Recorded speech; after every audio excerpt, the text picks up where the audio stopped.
Alright, good morning guys. As you saw last time, we also had baby Nala with me, but today I'm going to be doing a chest, triceps, and also shoulder workout. Wait, no, actually today is a back and biceps day. So yesterday, even though I tried to fast, I did chest, triceps, and also shoulders, and I got really tired, and that's why I gave up the fast, because I didn't know that you're not supposed to like train for like really hard. But yeah. But come here. But I did want to talk about a book that I'm reading right now, and it's called Psycho-Cybernetics. It just basically talks about how to have a better life. Your self-image is the chapter that I'm reading right now, and so far I'm 7% done. The other book that I just finished is called Hard Times Create Strong Men. I think every single man should read that book because it will literally change your life. It talks about politics, talks about your relationships with women, talks about everything, self-improvement for men specifically. I think if you're a woman, it would be nice for you to read, but not necessarily. Right now, you don't have to read it because you're a little girl. But I want to read you one little passage from the book just so you can kind of like read it with me, because you guys are here with me. The trouble with these students was not that they were dumb or lacking in basic aptitudes. The trouble was inadequate self-image. I don't have mathematics mindset. I'm just naturally a poor speller. They identify with their mistakes and failures instead of saying, I failed that test, factual and disciplinary. They concluded, I am a failure, instead of saying, I flunked that subject. That said, I am a flunked out. For those who are interested in learning more about Lake's work, I recommend securing a copy of his book, Self-Conspiracy, the Third. She likes to dig into, I don't know if you guys can see, but she likes to dig into the couch for fun. Does your dog do this? Because this is, I think we got a broken one. We got a good deal, I'm not gonna lie, I love good deals. she's supposed to be a Baltimore, but she's not a Baltimore. So, right now in this book, it talks about self-image, and it also talks about how a lot of students, when they go to school, let's say they fail a subject, then they take that failure into their actual personality and think that, oh, if I fail the math test, then I'm not good at it. And basically saying that, like, yeah, you can be good at a lot of things, and you should not think negatively of you from the beginning. You should try it multiple times. So don't give up. Anyhow, this is my Kindle, this is my baby. I'm reading from this one almost every single day. Most of the time, I'm going to be honest, I read it at night because I enjoy, it helps me fall asleep. And she just took the pillow. But also in the morning, this is one thing that I'm trying to change, is reading it in the morning, because that helps me with, you know, understanding new subject, just getting into a high frequency state. So also taking breaths, deep breaths. I learned that from Dr. Huberman, which is really good too. But now we're gonna go hit the gym. And for this session, I was thinking, why not put like a little Andrew Tate montage of like him speaking, like motivating, or like other people who inspire me. So with that being said, let's go hit the gym and get that back and biceps going. So yesterday was the first day where I tried no caffeine for my workouts, and I think because I have been taking caffeine for quite some time now, I was so tired, I was yawning the whole time, and I personally like taking creatine and caffeine together sometimes, but mainly caffeine. So I got a new one. So today's workout caffeine is gonna be bulk, which is this bad boy. I mean, you guys already know that I love Transparent Labs. They're much better than other ones. And this is the one that I've had before. So this one was the cherry kiwi. Both pretty good. I mean, and then what I like to do, guys, is take the electrolytes and blend it in. So that way you both have electrolytes and you also have all the BCAAs and all the other things that the pre-workout has. So we're gonna have a little bit of this one, and then we're gonna head to the gym. I talk often about the importance of trauma as a man. I think that if you were to find the most interesting or most capable men on the planet, they've had the most trauma-filled lives. I just think that trauma is what teaches you. We talked earlier about how you have to have lessons taught to you the hardest way. If you were to call a Navy SEAL and ask him to protect you going into a building full of assailants, you'd like to think that guy's been through some stuff. You'd like to see some scars, right? Lessons and trauma, and the more you go through, the better of a man you are. And if you were to find the best men on the planet, I guarantee they've been through a bunch of terrible things. And if you listen to podcasts from any of the most interesting people on the planet, usually they've had hard, terrible lives. And you can use that trauma to become a better person, or you can let that trauma consume you and destroy you. But I thank God for all of it, because it gave me endless power to become the person I am. The bad things that are happening to you are what you need to become the man that you want to be. When someone emails me and says, "This has happened to me," I'm like, good. No, what do you mean good? It's terrible. How else are you going to become important? How else are you going to find endless fire to get up and struggle in the face of the competition that's out here in the world? How else you're going to do all that with a nice, cushy life? If any man's honest with himself, think about the biggest transformative stages in your life. Think about the times you got the most work done. It was a bad part of your life. If you have a duty to your bloodline and a duty to your ancestors, and you truly love your parents, how can you still be sitting at home playing video games being a lazy piece of shit? Don't you want people to remember them? Don't you want people to think, wow, who's this person who raised this amazing person? Do you have something to prove? I think everybody on the planet has something to prove. If you walk through life and feel like you have nothing to prove, then you're a fucking loser. If you wake up each day and go, I don't owe anybody anything, I don't have to prove anything to anybody, then you are a loser, because you are absolutely not incorrect. You must prove yourself to other people. You must prove yourself to your bloodline, as we just discussed. You must prove yourself to God. God hates the lazy. He can't stand them. If he gives you all these genetic dispositions and these natural God-given gifts, if you have 2 arms and 2 legs and you can think, and you're not trying your absolute best, that's the reason you're not lucky. He doesn't like you. He likes the people which show him the beauty of his own creation. He likes to give somebody building blocks and them to build something amazing.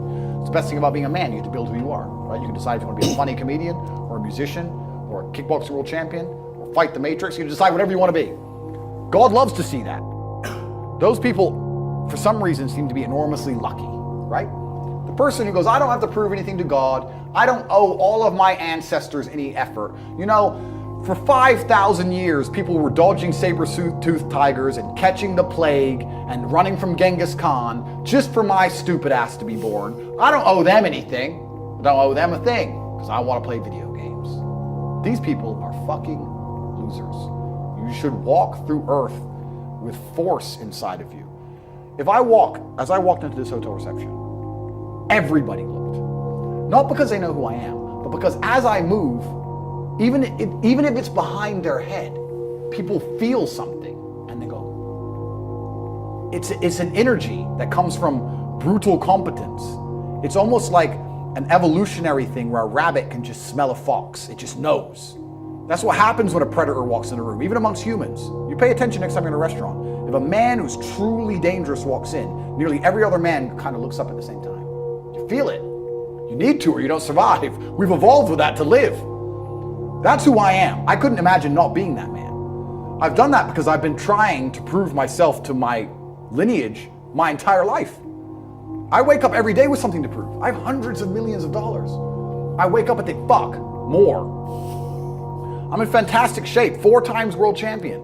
Fighting the Matrix out here by myself, more. I will have to be braver. I must try harder. All I do is prove myself. So when I hear people go, I don't have nothing to prove, then you're a fucking loser. Peasants have never felt like they needed to prove anything, but kings felt like they needed to go and conquer land. Isn't that it's coincidental that the king, who already had it all, felt like he needed to go to some far-flung land and conquer it and take it and prove he's the king. But the peasants, oh, I don't have to prove nothing to nobody. You're a fucking loser then. You're a dummy. I absolutely and utterly, completely have everything to prove to everybody all of the time. That's who I am. I will prove anything to anybody. If I sit and say X, I will prove it to anyone. I can be checked at any time. If someone would have come up to me in that lobby and argued with my ideas, I would have proved that my ideas are sound. If they would have attacked me, I would have destroyed them completely and absolutely. That's who I am. So yes, I have a lot to prove, my friend.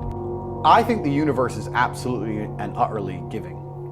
I've never seen anybody dedicate themselves to something completely and fail. I've never seen somebody eat right, go to the gym every day, train really hard, and not be in good shape. I've literally never seen it. The universe is extremely giving. If you actually try, and you actually want it, and you're actually not making excuses, lying, talking shit, you're gonna get what you want. So when I see people who don't have what they want, I consider them losers. And this may be elitist, I understand that. But if I put myself through endless pain to end up where I am, it's very hard for me to have sympathy on the man who's afraid of pain. You're avoiding pain. I've been through endless. I now have everything I've ever desired. You have none of the things you desire. Am I supposed to feel sorry for you? Because you took the easy way out? Am I supposed to look at you and go, oh, poor dude? No, you were a fucking coward. You didn't go through the shit I went through. You didn't put it on the line. So you deserve your substandard reality. That's what you deserve. You're a fucking loser. Because if you actually wanted it and you actually tried, you'd have it. You could have anything you want. Universe is super giving. You want a fucking Ferrari, you can have it. You want that bitch, you can have her. You can have anything you want on the planet. There's not a girl I look at that I want that I can't have. Not one. That's my reality. There's not a car I can't have. There's not a house I can't buy. If I want to go to a yacht, if I want to go to Antarctica, there's nothing I can't have. Bam. Because I've decided to become this man. It's the same for absolutely every single one of you at home. If you want it, you can have it. If you're sitting there saying, oh, but I tried my best and I still didn't get it, you're lying. You didn't try your best. That is a fucking lie. The universe gives it to everybody who genuinely tries. And I know that to be a fact because this world's competitive. We're all competing against each other. And the majority of people don't try. Like I've achieved this amazing life and I've tried very, very hard. But it could have been harder. I mean, was it that hard? About 86% hard. It wasn't 100% hard. Why? Because the competition's zero. Everyone is a fucking loser. Yeah, it's amazing to me. Everyone's a loser. I can say to somebody, listen, I'll make you a millionaire. Do this. Oh yeah, but the kids are home from school now. That's it. They're done. And then they'll sit and go, well, I really wish I had some money. You are a loser. I will sit here on this podcast. People will listen to me for hours. And I will say, listen, I have hundreds of millions of dollars and I will teach you how to make money. Corporatech.com, I have a school, university designed specifically to teach you how to make money. I clearly know how to make money. You clearly like what I say. You obviously believe I'm intelligent and integral and I won't lie to you. And still, a whole bunch of people will sit there and go, yeah, anyway, next video. And then they'll say, can't afford a Ferrari. And wonder why. Like they'll be confused in their minds how they didn't end up getting what they want. Because you're a fucking loser. That's why. And the majority of people are losers. And this goes back to why, when we were saying earlier, how I know the elites view us. Because I'm from a council estate in Luton, a single parent household. And I've only been rich 10 years or so. And I despise losers. So imagine you're a billionaire born into a family, a lineage which has controlled Earth for hundreds of years. Imagine how much they despise us. You think they give a fuck about putting a bullet in me? You think they're gonna have any sleep at night missed? You think they give a solitary fuck about you missing your fucking parents' funeral because of the common cold? They don't give a solitary shit. Why would they?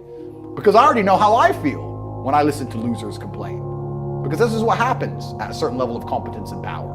You just get to a point where you're like, I'm tired of hearing your fucking excuses. That's bullshit. And you become to a degree, cold and psychopathic. It's true. That's what happens. And I get it all the time. I get thousands of emails a day. Everyone I grew up with, people I know, I get it all the time. They'll message me, hey man, you know, I'm just unlucky. You are not unlucky, you are a lazy fucking loser. You are not unlucky. You are breathing.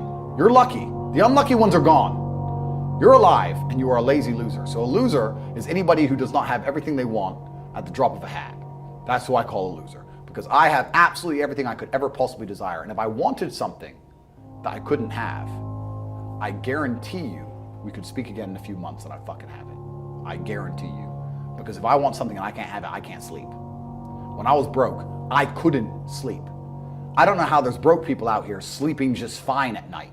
Going, oh, you know, inflation's 20%, gas prices are 6 times, everything on the news is a lie, I never stand a chance of ever getting rich, where's my pillow? Like, what the fuck is wrong with you people?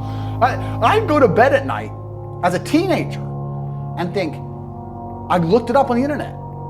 It was a Honda Civic Type R. I wanted one. It was like 38,000 pounds. I had no money. I had less than 50 pounds in my bank account. Couldn't afford it. Then I looked up how much a Ferrari cost. 210,000 pounds. And I said to Tristan, my brother, I was like, there are people with 210,000 pounds for a car. And he's like, yes, so? I'm like, no, so. How? If I worked my job for 6 years and saved every penny, if I walked to work and didn't eat, I couldn't buy this car. How are people doing this? I couldn't sleep at night when I was broke. I knew that everything was a lie. I knew the Matrix was lying to me. I knew I had to find a way out. I was sitting there going, I refuse to live my human years and be some second-class citizen peasant when there's people out here who get to do whatever the fuck they want. I couldn't tolerate it, and I was so uncomfortable that it gave me the motivation I needed to escape. But the people who go, oh yeah, nice Ferrari, yeah. Back to the TV. Dummies, losers. And the thing about the world is, we need losers. I'm not mad at losers. If that's the reality you've chosen to live, you get one spin in this version of life, and you decide you want to be a loser, that's fantastic, because my cars need cleaning, you know, my hotel room needs cleaning.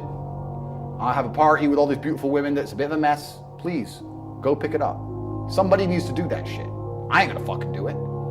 If I had to walk into a hotel room and clean up after some other man's party, I guarantee you I'd do whatever it fucking took to become rich so I didn't have to do that shit anymore. But you wanna do that for 20 years? Thanks, friend. Someone's gotta flip the fucking burgers. Someone has to make the fries. I want a Happy Meal now and again. But I don't feel sorry for you people, because you fucking deserve it, because it's a decision you made. You made that decision. If you're sitting at home and you say, I don't want to be a loser, you know what to do. I told you how to escape the Matrix. CobraTate.com. You can join. I'll teach you. But if you're going to sit there and go, nah, maybe this guy with hundreds of millions of dollars is trying to scam me out of 25 pounds. All right, smart ass. Have fun at McDonald's. Get fucked. I have no sympathy for these people. Zero. There are 3 keys, I believe, to making money. The word of the day. First one's perspicacity. Most people go through life and they do not pay attention. I've said this before and I want to stick by it because it's so important. You need to pay attention to every single time you spend money, because you cannot make money. You're not the Federal Reserve, you're not a government. Governments make money. All of us take money from somebody else or a business or a government. We take money from other things. So the easiest way to learn how to get good at taking money is to pay attention to every time someone takes money from you. So next time you buy a coffee, don't just buy the coffee and drink it and think nothing of it like every brokey. Don't do that. Say, okay, why am I buying this coffee? Okay, I want a coffee. All right. Why am I buying here? Well, this is on my way to work. Is there any competition around? Do I also want breakfast? Do they sell breakfast? No, they don't sell breakfast. They could probably make some more money if they're selling breakfast. Anyway, I walk in, there's a long line. Why is there one member of staff? I'm low on time. I'm about to leave and not buy the coffee. They're about to lose money because it's taking too long. Most of the people in this line are businessmen. Why is there not a cute girl behind the counter? I bet if they paid a cute girl a little bit more, they'd still make a bunch more money because people come in here to talk to her. Think. And then what you'll do is, as you go through life, every time you spend money, is you'll realize the problem is not how to make money. The problem is how much time you have, because there's endless business ideas. There's endless ideas. I walk into a coffee shop, and by the time I've walked out, I already know exactly how to open up next door and outcompete them head to toe. I already have worked out how much is the rent, where are they fucking up, what are they not selling that they should be selling, what are they doing good, what are they doing bad, this chair is too hard, I'll wreck them. And I'll send it, and now my network is so powerful, which is the second point. network, I can send a few messages on WhatsApp and make a bank transfer.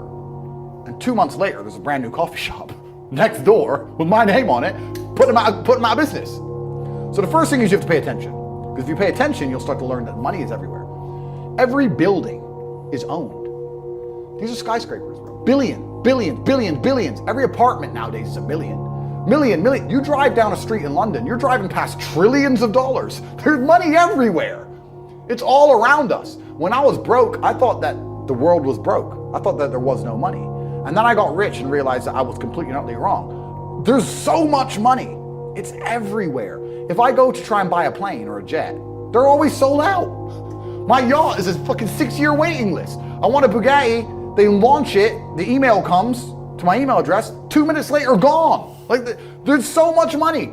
If I want a diamond watch or a $1 million watch or $1 million Rolex, you can't get this stuff. There is so much money out there. Once you get to a certain echelon, you realize there's money fucking everywhere.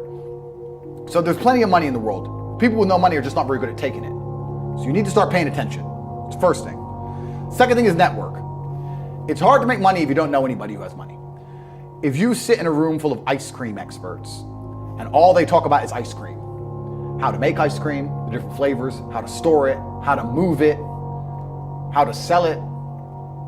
Even by accident, if you hang around with these people long enough, when someone asks you a question about ice cream, guess what you're gonna know the answer. You're gonna say, you know what? That's because it's pistachio and that needs to be 2 degrees higher than chocolate. And you're gonna look like a smart ass. So if you sit in a room full of people who are making a bunch of money, everyone understands this. Your network is your net worth. You're the sum of the 5 people you spend the most time with. Everybody understands this. And then they still hang around with fucking losers. Because they're dummies. You're right, I am the sum of the 5 people I spend the most time with. Anyway, this is my friend Nick. He's so funny when we go drinking because he gets really drunk. Losers. I don't talk to anybody who is not winning. Everybody whose phone, every phone call I will answer, if I answer a phone call, it is from a winner. I don't talk to losers. Everyone I talk to is rich. Everyone I talk to is making money. Everybody. If my entire reality is full of multimillionaires making money, how am I not going to make money? And this is why network is so important, is because it's the same reason that wolves hunt in packs. If you're a lone animal, you have one set of eyes. But if you're a pack, you're watching every single angle, every single side. Perhaps I might miss something. I'm as perspicacious as possible. But one of my friends identifies that the war in Ukraine is going to change and the Russian ruble is going to pump. And you can make a bunch of money on a Forex trade, for example. I may not have noticed, but he'll notice. Now I've made a bunch of $1 million for getting a text message, right? Because I have friends who are paying attention. All of us are paying attention. So your network is super important. That's another thing. We'll go into this because I have something called the War Room, which is also on corporatetape.com. I let people read for themselves, but that's my private network. And we specifically talk about money and a few other things. But that's Is that like more like a mastermind? it's the real world's how to make money and the War Room's what to do with money, if that makes sense. Yeah. It's all on corporatetape.com. I don't want to get off track, but it's there. But second is network. And third, it's to identify the reason why you don't have as much money as you want so far. And there's one of 3 reasons. You are either lazy, stupid, or arrogant. Those are the only 3 reasons anyone is poor. And you have to identify and choose which one it is. The majority of people are not the one they think they are. The majority of people are the one I'm about to say at the end. So let's start with lazy. There are a lot of lazy people. The unfortunate reality about money is that you are competing. So it's player versus player. It's like anything in the world. If you want that beautiful girl, so does everyone else. You have to win the competition. You want that car, you have to get it first. You want that money, everyone wants that money. You have to compete. It's competitive. Business is competitive. You are competing against people like me. You're competing against people like the people in my network. You're competing about people who only talk about money, who understand money very well, who operate in jurisdictions all around the planet, who are extremely well connected, who know things before you know them, who have mass influence and mass power and mass resource. You're competing against me. This is what you must understand. You're not waking up going, I want to make some money. You're competing against people like me. You're competing against billionaires. You're competing against hedge funds. How do these hedge funds keep growing? Where are they getting that money from? From the brokies. They're robbing you. They're robbing all the poor people from the pension fund, dummy. That's where they get it from. This is who you're competing against. So the competition is absolutely and utterly fierce. Understanding that you're a man with a small pistol up against a mighty army. If you want to add a little bit of laziness on top, you're fucked. So when I say people are lazy, they go, I'm not lazy, I work hard every day. You work 8 hours a day? You work eight? The fuck? If I'm awake, I'm working. I'll be driving my Bugatti Chiron through Dubai, working. I'm texting at the same fucking time. I don't take a second off. I don't take a minute off. I don't relax. I don't rest. I don't stop. I don't chill. None. Ever. I'm either asleep or at work. That's it. Second I wake up, I check my phone, I begin working. I go to the gym in between sets, I am working. I'm online working the entire fucking day until the second I go to sleep, I am at work. That is all I do. And you are at home competing against me and you want to watch a movie tonight and then say you're not lazy. You're fucking lazy and you're gonna lose forever. That's laziness. Next is stupid. I don't think many people are actually too stupid to be rich. You can be below average IQ and still get very rich. A very small percentage of people are too dumb to be rich. The slave minds, they'll never be rich because the matrix tries to keep you poor, because when you're poor, you can't think, like we talked about earlier. So everything the media tells you is designed to make you poor. They want you broke and struggling, because if you rely on the government for food stamps, then you can't argue with the government, can you? So that's what they want. So anyone who believes in the matrix and believes in media and believes in the lies they're told, anyone who sits there and goes, that's true, that it's literally designed to make you broke.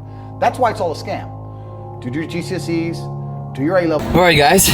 So, I mean, as you can see, today was man, I went really hard today at the workout. If the AC is blowing on the microphone, just, you know, if there's a little bit of noise, just know that it's the AC. It's currently 90 degrees. It is so hot in San Diego today. There's like a heat wave coming. It's the beginning of September, so man, it's hot. I'm gonna go either today or tomorrow to the beach. I'm so excited. But the main point of this video, I hope it first of all inspired you to go work out, because I woke up today and I was like, I don't want to go work out, I'm tired, you know.